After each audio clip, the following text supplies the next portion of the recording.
Hello everybody, this is Purge, bringing you a first-person gameplay, replay commentary. I'm doing a Lion game this game. I am currently in the house. There's a lot of people around, so I'm sure you guys are going to hear background noise. James, would you like to say hello? Hello! Okay, that's James. Too good. Harding. I'm sure that's not going to be the only time you hear him screaming. Yeah, playing Lich support this game. I random Drow Ranger again. I've been randoming Drow all week, but I just don't like playing the hero that much, so I'm going to let Merlini play him instead. See how that turns out. I think he's playing him in a safe farm. Oh no, that's right, he ended up going mid, I think. I played support to Aosin. So I'm playing with Aosin Chachi, and I don't know who this... I think this was a random 5, so... support Lion, supporting a Skeleton King, and... yeah, we can talk about cool things about Lion in a second, as soon as I swap over. And they chose me.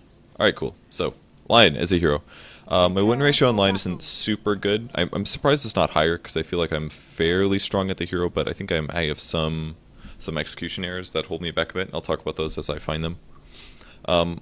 Other problems with Lion, really low armor, he has really low HP, and he also has really low base damage. I'm hitting for an average of 45, which is apparently just about the same as Lich's, but it kind of hurts his mid, basically, because it's harder for him to compete with higher damage heroes, such as Puck or Queen of Pain. They have, with 3 Ironwood branches, an extra, like, 6-7 damage than Lion on average, which is actually a pretty large amount that does impact the game, so... as a mid-hero, Lion is okay. He can work out in some drafts, but not all of them. As a support hero, he works out pretty well, but not amazingly as well. I think he's a pretty good support, though. It's really nice to have a lot of disables, and that's one of the main benefits that Lion has, is that between Earth Spike as well as Hex, he has a total of 6.52 seconds of disable, which is really huge. Earth Spike is slightly unreliable in that it targets the ground or a hero and has a travel time, so it's pretty easy to blink if you can see it or expect it coming, or sometimes even when you're fast enough you can dodge it, but... the more reliable disable being Hex, of course. It's single target, it's just like having a sheep stick, except it lasts longer, costs a lot of mana, so you have to be a little careful how often to use it, though. Another bonus to Earth Spike is that since it's AoE, you can get a lot of huge stuns in teamfights. You can essentially have a Ravage out of a basic skill, which makes it really good.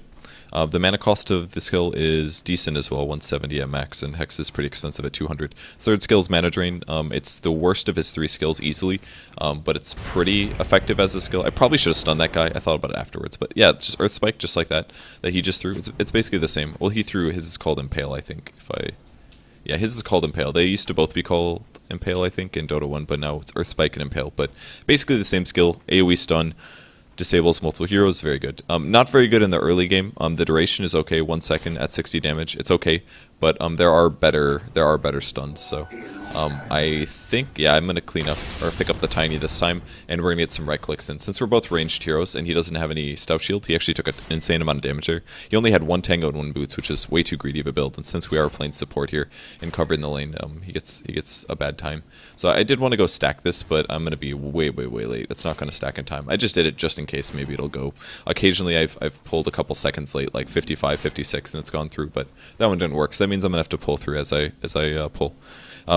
In case you guys are unaware, the reason that's very important to pull creeps through is if you just do a single pull, then it ends up pushing the wave. The wave will be cleared, the neutral creep wave will be cleared by your wave, and then the creep waves will come back into the lane, and they're going to end up stacking with the subsequent wave. And this is this pretty much similar to ways that people stack with Lone Druid or Nature's Prophet, is that they pull the creep wave back, or they delay it enough so that the waves stack, and once the wave pushes, eventually that EXP will get to a place, aka your tower, where you can safely grab EXP. So Silencer is going to be jacking some of this, but I will be able to pull the Mud Golems over here. And the most important thing is that the creeps die as the wave comes over. If the creeps from the first neutral camp are still there, then you're not going to be able to kill it. So at this point, I think I typed and told Silencer to start auto-attacking, because I knew we weren't going to be able to kill the Mud Golems in time. So a little auto-attacking here, and we get to split 2 creep camps worth of EXP between the 2 of us. Normally, you just have 1 hero doing this jungling, but there isn't really a whole lot else for him to do, so we definitely could have gone to roam mid. We're actually an okay ganking combo. Not really that useful against Storm, because preventing him from using Vortex or Remnant is not that great, but I do have a disable, and we could go gank the Storm Spirit mid, since he's got 6 armor, or he's got pretty high armor. I think he has like 5 or 6 armor. Yeah, he's got 5 base armor, which is really huge, but even still, enough disables can really help. But careful about Alpha Wolves, by the way, with low armor. I just ended up taking like 100 damage from those. It's a moderate mistake here. I didn't actually pull that. I was just felt like pulling into the lane just to see if I could get there, and I wasn't able to get it. So it's like Chachi beginning his feed. We also have the benefit of Precision Aura, which is pretty nice. We get some extra base damage. Gives 7 to me, which is pretty good for free gold. I also grabbed Sentry Wards in case there was a D ward here. They're actually not in the lane at all, which we did realize. That was another thing Silencer could be doing. If there was a hero in lane, he could just go over there and harass him constantly and try to prevent him from getting EXP. I remember I misclicked this one. Yeah, I clicked on the wrong one. So I was going to wait a bit until the creeps. I think it's about 600 HP that you want to pull the wave. So we should be all set here. Yep, so we pull through it again. It's surprising there's so many Alpha Wolves, actually, because they really do a lot of damage. They should be able to kill the creeps pretty fast here, and unfortunately this is going to mean that I'm not going to be able to kill them. It's just going to clear up the neutrals. So, on the bright side, I mean, we're denying EXP, but most importantly, it's keeping the creep wave close to the tower, so Aosin has absolutely no fear of getting ganked. He's a low-level Skeleton King, so he's probably not in too much worry anyways, but it does impact things. And he does look like he's going for a Midas first, or at least that's what I thought when I was playing this game. We can continue pulling, but we basically decided that we weren't being very efficient with our time. Both Silencer and me are pulling the same waves, and that means we're splitting the EXP equally, and that's not really accomplishing enough. So, wanted to get back to. We told him to go stack camps instead, because at least then I can get experience or pull one camp, and then he can go stack a camp that we can end up killing later with some AoEs. We don't have that much AoE actually, but we have some things to work with. So. Skill build that I think is the best for support line is a max Earth Spike with Hex build. I think skipping Mana Drain should be done at all levels. Until like level 10, you can get a level of Mana Drain and then max it before 16. I think it's okay to max now. In the past, nobody did because the mana per second drain was not really that great. It would go up to like 80, but most people would play line mid and they would get like arcane boots and stuff, so they didn't really find it that necessary. But I think it's pretty good in the late game as long as you build line for HP. So what I think the best line item builds are, rather than going for like arcane boots early as a support, I think it's better if you go treads actually. Number one being his int gain I think is pretty good, so his damage does end up being decent. 3 int per level is pretty good. So late game he's going to do okay right click. You can get some mana out of treads with tread switching, which is obviously very, very good. And late game when you have mana drain, you don't need arcane boots at all. And arcane boots also scale really badly anyway, so like grabbing arcane boots is very often not really that great past the mid game. It's very good for my allies, but past that, not a big deal. And if we look at my teammates, I kind of lucked out this game in that none of them really needed that much mana. Lich can get his own mana with Sacrifice. Skeleton King kind of needs mana, but he can build like one item and be set. Dryranger does not need mana, and Silencer kind of needs mana, but his mana pool is huge, so just grabbing a mana regen item is going to do way more than anything else for him. So right now I decided to buy Observer Wards, which I'll fly to myself. I knew that the 6-minute timer is coming up, so I want to make sure that I have wards down by the time it goes dark. That way, if the wards that I currently have out go down and they end up ganking, that my allies aren't going to be caught completely off guard. And you guys might be saying like, oh, well, obviously you should just have better map awareness and call missing in action and stuff. And yeah, that happens, but Observer Wards are the easiest way to fill in that gap. Like, I will almost always now, I'm a lot better than I used to be about map vision. I'm still pretty bad, but it helps a lot just to have a ward. If you're going to see people, you're going to see runes, things like that. Like Dryranger could tell, oh, obviously rune's not bottom because he saw an Observer Ward there. So that protects him, for example. Usually in the mid game, by the way, I like to protect mid a bit more than the safe carry. The safe carry Observer Ward here is usually used to spot out the off lane hero, but the mid lane hero often gets ganked as soon as it goes dark, pretty commonly, or they go ganking themselves. So I'm going to try to show up to this if possible. Nope, he's way dead, so I'm not going to be able to help out for that. But very important that I go mid for this, and this is something that as a support hero is really important. As soon as your allied mid hero leaves the mid lane, you should go mid if you're in the area to grab some free EXP. And the free EXP is super important because this levels up my Hex, this levels up my Earth Spike, gets me to 6 a bit faster. It is going to hurt my team in the sense that I'm not at a team fight, but they're kind of in a bad spot anyway, so I don't have to feel too bad about them all dying there. I think that was a little too greedy from them. So essentially, sapping the EXP mid and getting the very precious last hits is really good. And it's very important that you do hit the last hits, guys, because this is like the only time for the rest of the game that I'm going to be able to get a free farm in a lane where I can take all the CS that are available, basically, and I don't have to worry about the enemy team or about my allied team taking farm preference. So I'm basically just going to sit mid, take the EXP, take the gold until things change up. I should technically put another Observer Ward down to make sure that there's better vision for our carry, but I did put one up at least, so we'll have some vision going on here. So I spot the Storm Spirit now and I get a little scared. I'm going to check his inventory, and he is a level 6 hero. He doesn't have boots, but he has a bunch of null talismans. So since he's 6, I have to start playing really safe. So you'll see my positioning change pretty drastically here, because I know that if he dives me, I need to be able to react to it. Preferably, I'll be able to hex really fast. And I try to do that a lot this game, actually, but it always failed. His Vortex always came before my Hex did in almost all cases. So just something that I could work on is faster reaction times. A Hex is is an instant cast, so it can stop things like that, and usually can force him to burn a lot more mana to be able to score a kill on me. So that's an option I can go for here. Dire's bottom tower is under attack. Not going to be able to pick up that last hit, and we see a ball inning going top. I'm going to do a ground stun here, because I want to get 2 if possible. And I was able to grab him. I'm going to put a Hex on Storm Spirit because I know he has the biggest reach. And that's going to allow us to get at least 1 kill out of this. So that was pretty much all I could do there to try to help him out. Wasn't quite enough, but we were able to get a kill instead of him just dying for nothing. So it was helpful. And I wanted to grab the EXP for this because it was like free EXP. And they were running away from me because they weren't aggro to me. But I did get EXP for all of it, so I was pretty happy about that. So my ground target Earth Spike ended up working out really well. Got us the stun, kept him alive, and I made sure to Hex the Storm because I knew that he was the only guy that was going to be able to get the kill afterwards. So I'm up to 800 gold now, which is okay for a support hero. I have a couple choices. I grabbed a Gauntlet early on because I had a bit of extra gold, and I didn't want to put just an Ironwood branch there. I wanted more stats. Well, more of one stats, more HP, essentially. So I ended up picking up... my choices are Wand, Urn, or Treads, basically. I can build towards those. Usually picking up a Wand early is really important. I can't believe that I actually ran past Storm just barely here. Barely missed him. I would have died if he actually came to me. Maybe not, but it would have been a little scary. But I ended up buying a magic wand here. That was my ultimate choice. See if this guy dies. I'm going to throw an Earth Spike on Storm, and we just want to make sure we get the kill, so I'm going to use the Finger of Death here. It is a huge cooldown. That was a great global silence, by the way, out of the silencer. He did a really nice job with that ulti. It guaranteed that the Storm couldn't initiate and that I could get the stun and then follow up with the ulti. But I knew that the global silence was only going to last like a second or 2 more, and I didn't really know if we had the damage output, so I just threw it. Because I know that's their mid hero. He's doing okay, and that's going to shut him down a bit. So he's got 2 kills, 1 assist, and now I put him up to 1 death. So really helpful to use your ulti to get those ganks off. You usually want to go for squishy heroes, but those aren't always available to you, unfortunately. So basically, when you can get the opportunities, you take them. And I don't always look at the total HP totals. I didn't explain that well.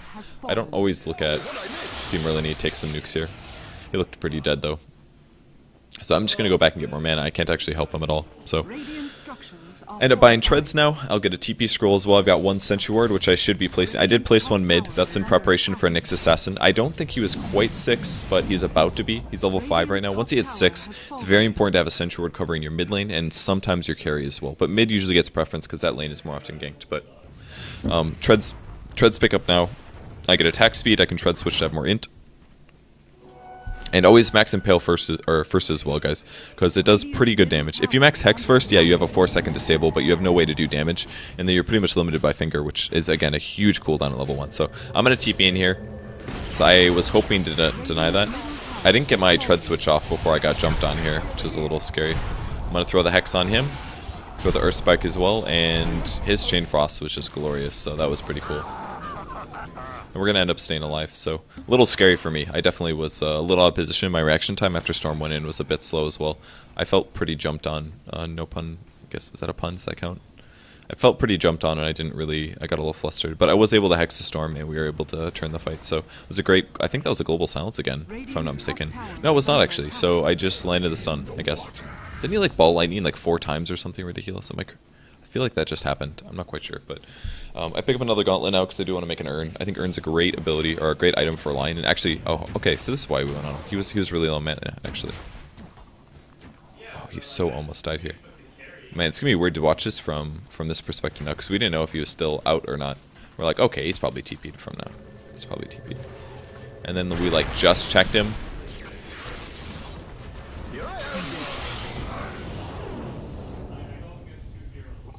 Pop my wand here and a little Hex to make sure that I'm staying alive. Again, the global silence turns things. It was a really nice silence again from the silencer. So just when the storm goes in, it's a really good way to shut him down in the mid game too. He just pays a little attention. We're pretty set. So I'll buy some more components of Urn now. I have the double gauntlet. Again, I'm the hero that they pretty much go on every time. Lion has insanely powerful disables, and he has pretty darn good nuke damage as well. So killing him early in a fight is good because you don't want his cooldowns to come off. Every, what is it, 10 seconds, 8 seconds, 12 seconds for Earth Spike. Every 12 seconds that comes off, I do good damage, and I do an AoE stun. Hex, that's not Vampire Core. 15 seconds, a bit longer, but I mean, just as a support here, the most important thing you can do is stay alive to get another round of nukes off of your cooldowns. It just changes everything. They're actually pushing without a sentry. I think they, do I have the sentry? Yeah, I think I had the sentry, so they're going to jump on the silencer here. Unfortunately for us, it doesn't go so hot, but they are going to kill the next assassin at least. And we're running into the top lane. I really wanted to get this kill, but unfortunately, right click. Oh, I got that one. He's running. So now I'm going to have a pretty good lined up stun, because usually people will dive for it. Throw one stun there. Might be able to kill this guy. Yeah. As soon as he got hit by the Frost Blast, I saw that he was definitely low enough to get the kill. Morphlings are really hard here to pick up usually, so I just took it again. Use Finger of Death, spend the mana, get the kill, you're all good.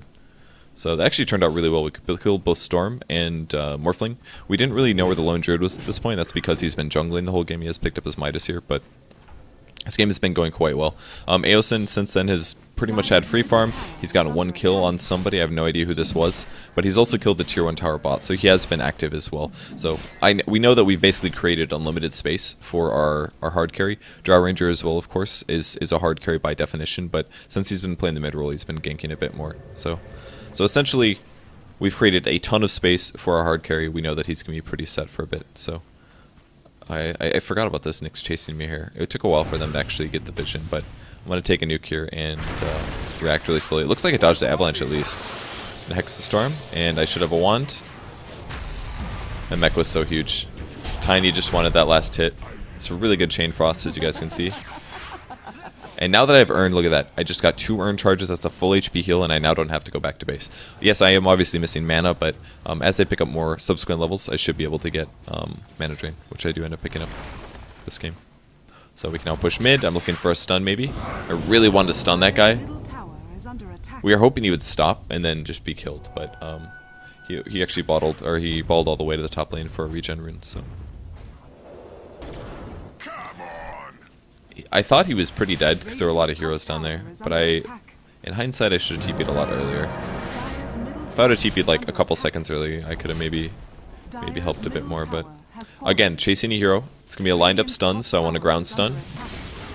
I end up grabbing everybody except for Morphling. Grabbed him with the Hex at least, but a little misclick there, and I don't know if he's going to die from that. Yeah, he just got a heal. Okay, the toss got him. Wand again, really good. Can start juking if I need to with an urn. Always tread switch to Agi or int before you use an urn. As soon as we got 1 slow, we're good. Alright, we got him now. So just wanted to be within range for EXP, and I'm gonna level up to level 6 or 11. So now I get a 100-second cooldown on my ulti and more damage. So game's going really well. Wand is obviously very useful. You guys can see the benefits of having stacking HP items, especially on like a nuking disabling hero like Line. Really useful for him, treads and urn.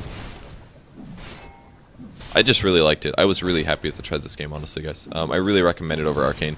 Like, if you get Arcane, you stay as that like 600 to 800 HP squishy support hero. Yeah, you've got extra mana, but with proper mana usage and not wasting and maybe going back to base once in a while, you've honestly got enough. And now I can just casually switch between int and non-int whenever I need to. And now that I have 1 level mana drain, this gives me a net of 70 mana. It costs 10 to cast, but it gives me 20 mana a second for 4 seconds. So now I can go back up to full. I didn't have to buy Arcane Boots, and it's going to scale me a lot better into the late game. And how many ganks have I now survived just barely because of treads? It's been quite a few. So we put the sentry down in case the Nyx Assassin decides to try to initiate. In the meantime, we can try to take the tower. Cool little fun fact about mana drain, guys. If you use it on illusion, it one-shots them. It's pretty cool.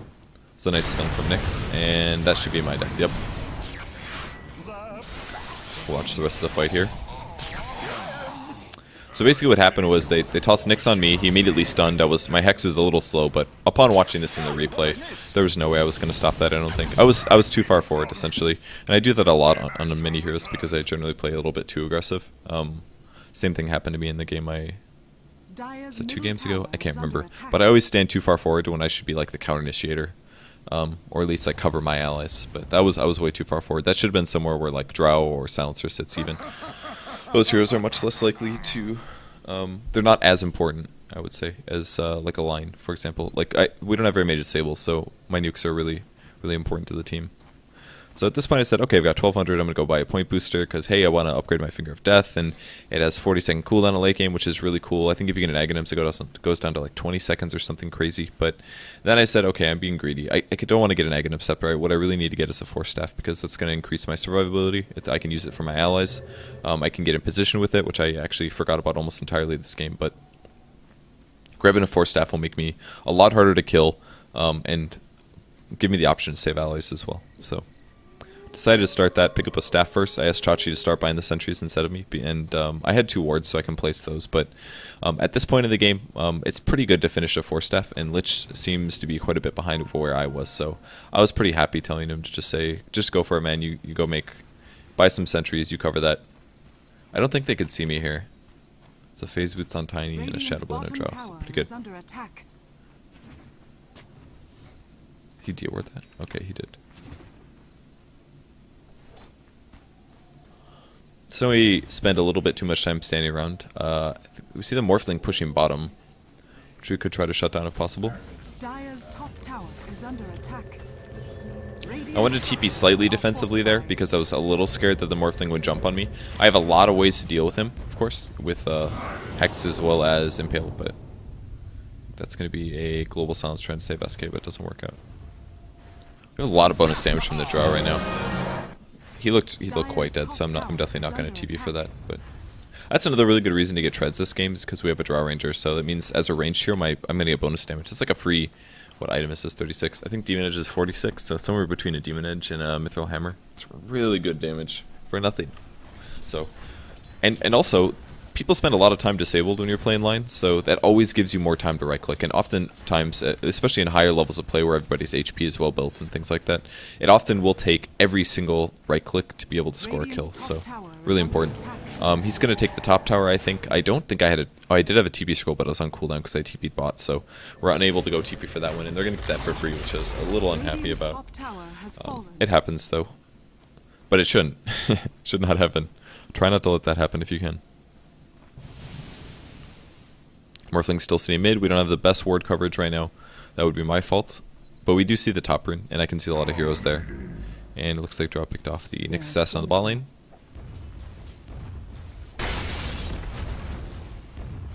Always go for the easy last hits if possible. Plus range creeps give a little bit more gold than regular ones, I believe.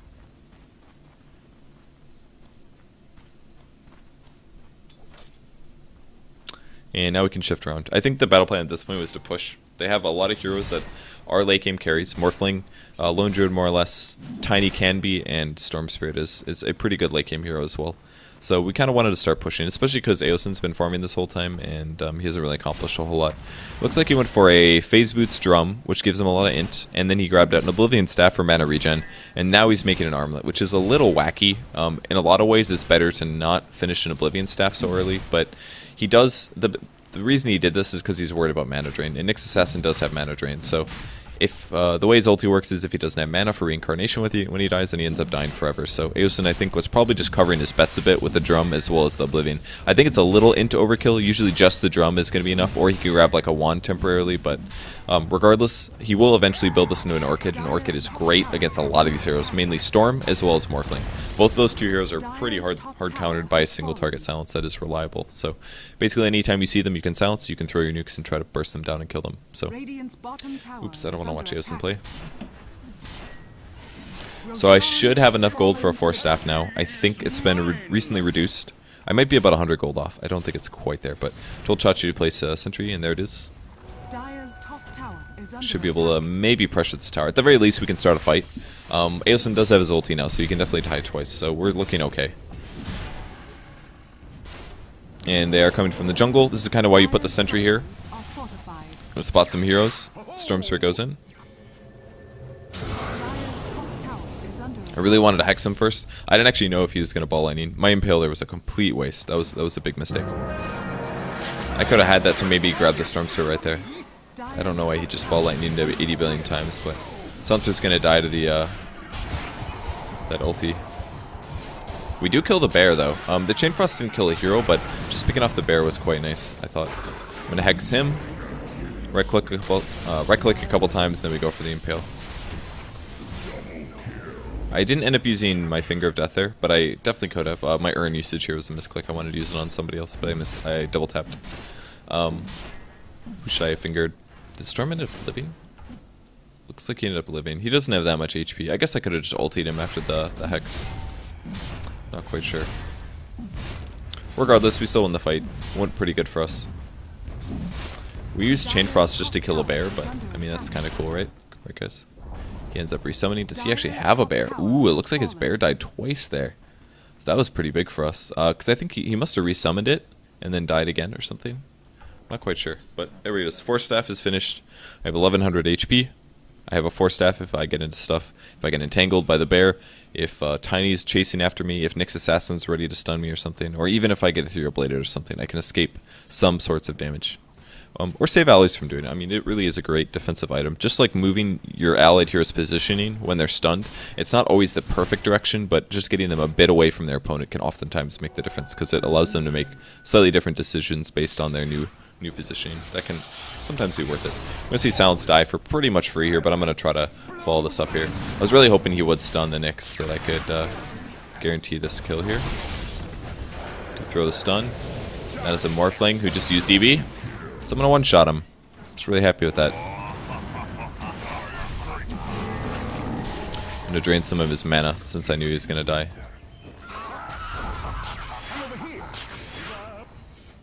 Force staff the SK there, for example.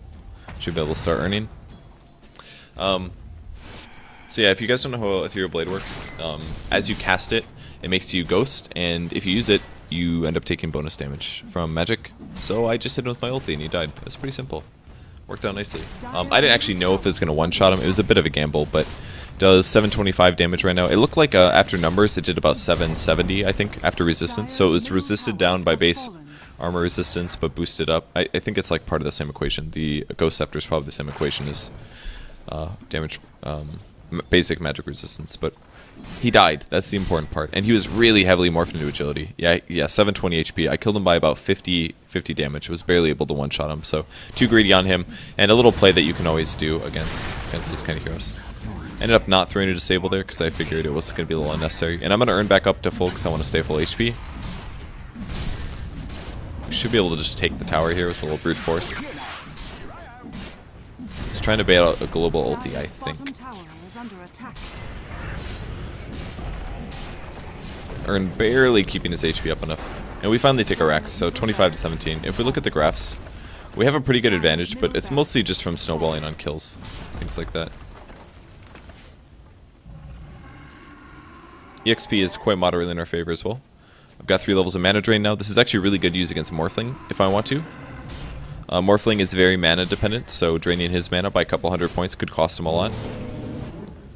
But largely I'm just going to be looking to ulti him. And he's going to almost die from the low ground. That was pretty sweet. So toss in on the Nyx, and that time I actually stunned in time. So we get a really easy kill on the Nyx Assassin. I don't even know if we had a gem. We obviously had a ward down. I wasn't sure if we had a gem up. And again, I'm going to try to keep Aosin's HP up here. I'm going to throw a double stun, and that should be a kill. Yep, got him. He ended up waveform dodging my nuke, which I was really sad about. But I was hoping to kill him again. I need to stun the bear. He has no mana, so I wasted my time. I earned right when I got hit by that. It's really frustrating. Get some mana drained here. The range on the break range is actually a lot higher now than it was in the past. Break distance is 1200. It used to be way lower than that. You can see with Pugna as well as mana drainers like Line. So yeah, overall pretty solid game. If you guys aren't aware, it looks like we're gonna win. We took a double Rex at 26 minutes. They have a bunch of hard carries. None of them were really able to finish an item. Looks like they tried to, but they couldn't do it. Other than the EB, of course. EB is definitely a great Morphling item. Dire's middle tower is under attack.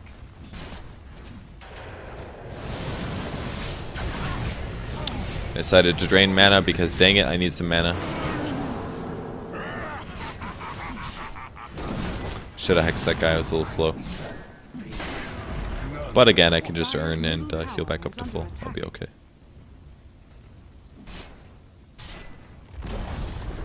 Dire's middle tower has fallen. I was waiting for a range creep here, and I realized I probably ended up taking a lot of HP damage. You don't earn It's Not Broken by regular creeps, only by hero or player-based damage. So that's all good. I was gonna try to save him.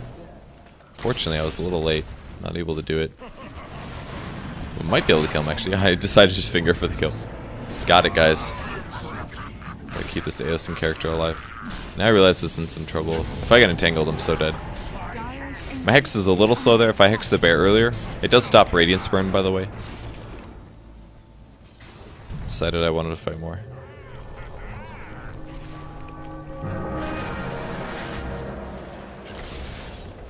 Pre-6 done. Now we run. So yes, well, we're technically throning and it's delaying the game and all that stuff.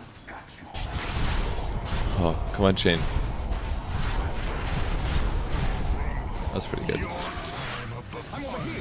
Storm is a scary hero. Oh, there's a Morphling as well, actually. Did a bunch of magic burst to me. So I was looking at like a 5-1-8 support game, but then we decided to start diving, and now I've died 3 times, which is not an accurate representation of how well my line game went, you know? So, as this wraps up, the game is about over, guys. Thanks everyone for watching, by the way. I haven't been able to make too many videos lately because we've been at E3, but I got back today. Finally finished eating and stuff. I'm recording this at like 1 AM. I'm getting on an airplane in about 5 hours to go back to Wisconsin. I have a college friend's wedding to attend, and I'm sorry. I know that means I might not be able to make as many videos, which is pretty much a confirmation, but yeah, I'm not going to be able to make as many videos. I'm going to bring a laptop home, though, and I'm going to bring... I have XSplit, and I can run Dota on the computer, so I should be able to record some stuff and play. I have a couple days off. I have like Wednesday, Thursday. I have nothing to do other than hang out with local friends or something. But I should be able to make videos while I'm home, so I'm hoping to catch up a lot. I also should be able to make a lot of in-game guides and things like that. I'm going to bring my keyboard and mouse home, and that way I can play at fullish capacity. The audio quality will be worse because I'll be using my headset. It's a great headset, but it's not as good as my desktop setup. And I should have some more stuff for you guys to watch. So sorry for not posting as many videos, but I've been really busy this last week. So many people to hang out with in Los Angeles, so it was really fun. I had such a blast at MLG this weekend. It's been really good. Okay, so I think that's about it. That is Lion. I don't know when the last time I made a Lion video is, tomorrow, or the next time I make a video it's going to be Morphling. I played a Morphling game earlier tonight that ended up going well for once.